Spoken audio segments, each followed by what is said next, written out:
Hello everyone, it's Brandon here from Barking Mad, and today I want to give you guys a little bit of an explanation about how dogs learn.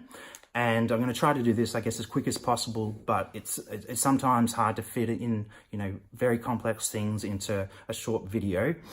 I wanted to start with another short video, and it's, I guess, a natural example of a mother dog teaching her puppies, what's acceptable and what's not. Die werden wirklich sehen, wie eine Mami ihre Welpen beruhigt.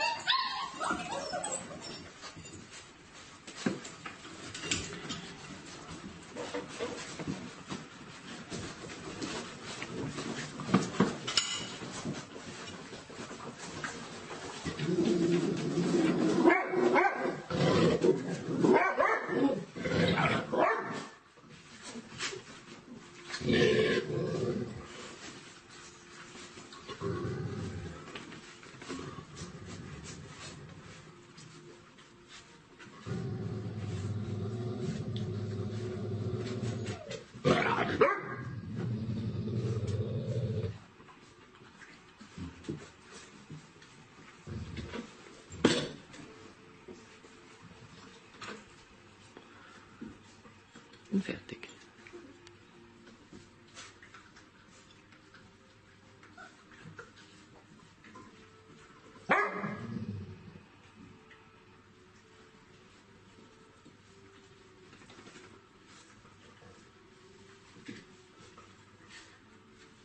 Und da die Plumpsen hin. Einer passiert jetzt wieder. Schlechte Idee.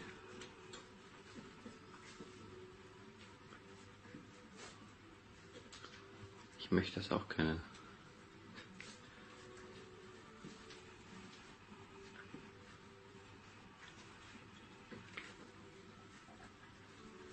Faszinierend.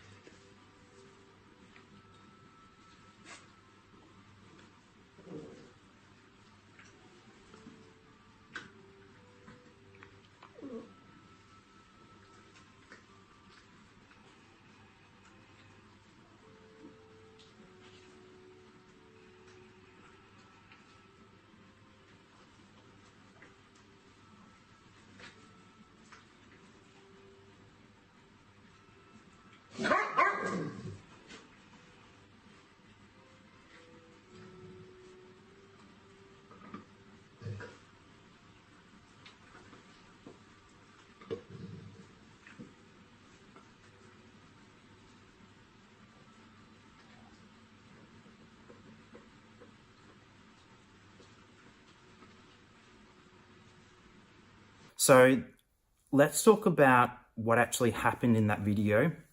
Now, I've bred dogs before, so I understand, this side of it, or why the mother really didn't want them, rushing her when she came home.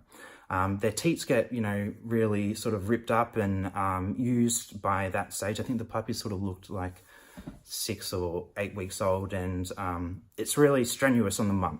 So because she can't really, explain to them, hey guys, my boobie's a little bit sore, can you please go easy a little bit? She has to tell them with her physical being. So how does she do that? She uses, she growls at them, she launches at them, she turns around, she just uses her energy. She's calm the whole time. Now the puppies, some of them are sort of like knocked over, some of them, feel afraid and they move backwards. All these things happen, and basically what she's trying to do is teach them to be calm, or ask them to be calm before they come and feed off her. So that's a really good thing to remember, is that when we're trying to make dogs calm in environments, it's, giving them, she didn't give them a cookie. She didn't give them any affection. She didn't say good boy, good girl. She said no. She said basically no to that state of mind. So then there's two sides of how we learn, like mammals and dogs learn. So positive and negative. So you pretty much seen all negative there. And that was through the growling and the energy, and also I guess the fear as well. So there's, there's a physical part of it, and then there's a mental part of it. The physical side, in the positive, so there's positive and negative, I guess, two ways that we can teach a dog, like yes or no, basically. So the negative side of it, there is only, one class, but there are two, I guess, sides. So mental and physical pain. And it's important to remember that that's necessary for learning.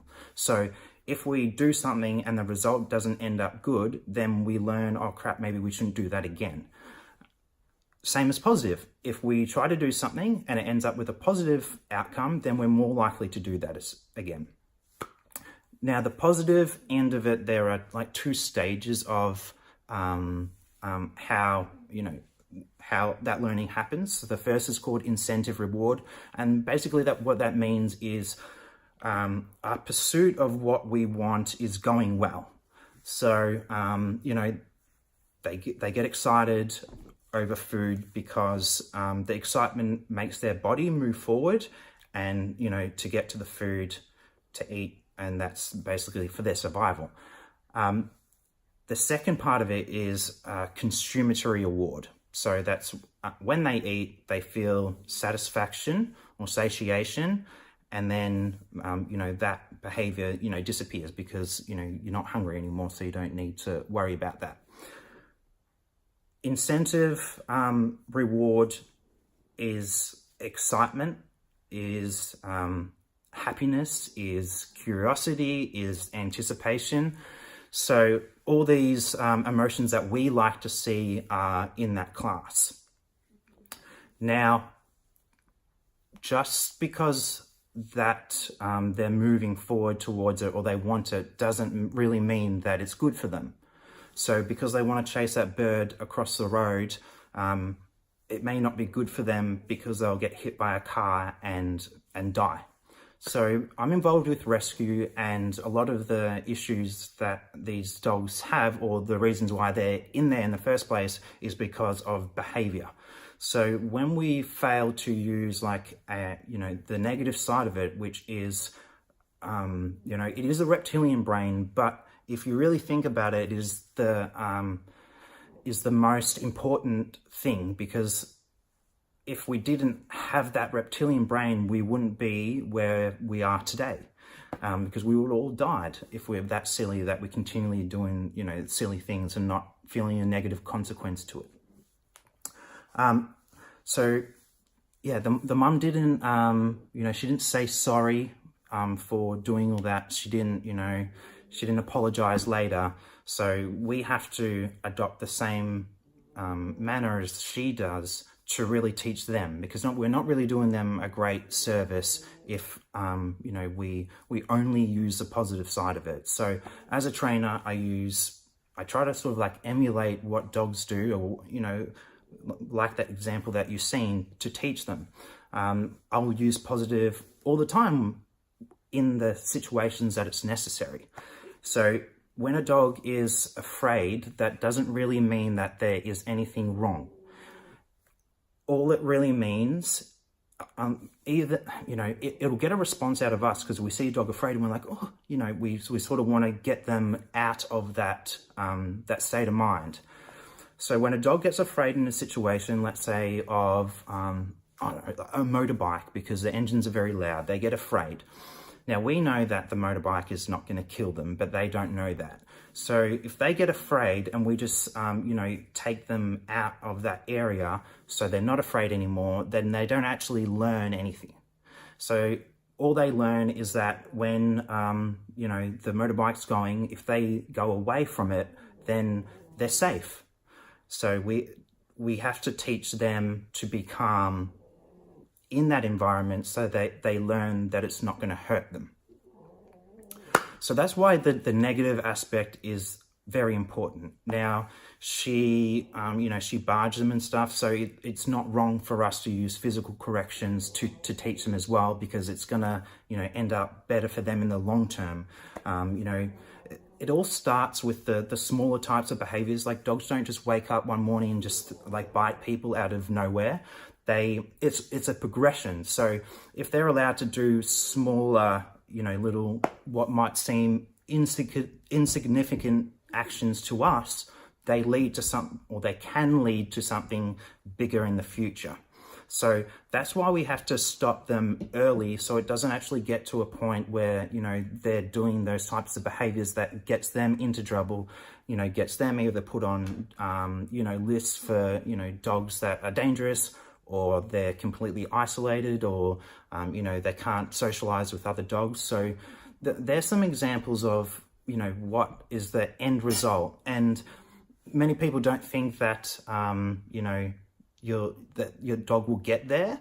Some, they just have the ability to, and they a lot of times that they can. So a common thing that my clients say is that, they will never always like this. So it's a graduation. The positive side is also very important. So I'll use all aspects of it, but I think it is really important to remember that we really have to use those tools, and if we don't, then they're the ones that suffer. I'll end it there because I think I don't want to make this video too long, and it's just information that we all should know. So feel free to send us a message or comment under this video and ask a little bit more. And I hope to continue to help and to educate you guys. So these cute little faces can, stay with us, and, unnecessary suffering doesn't have to happen as much. Thanks, guys. Enjoy your day.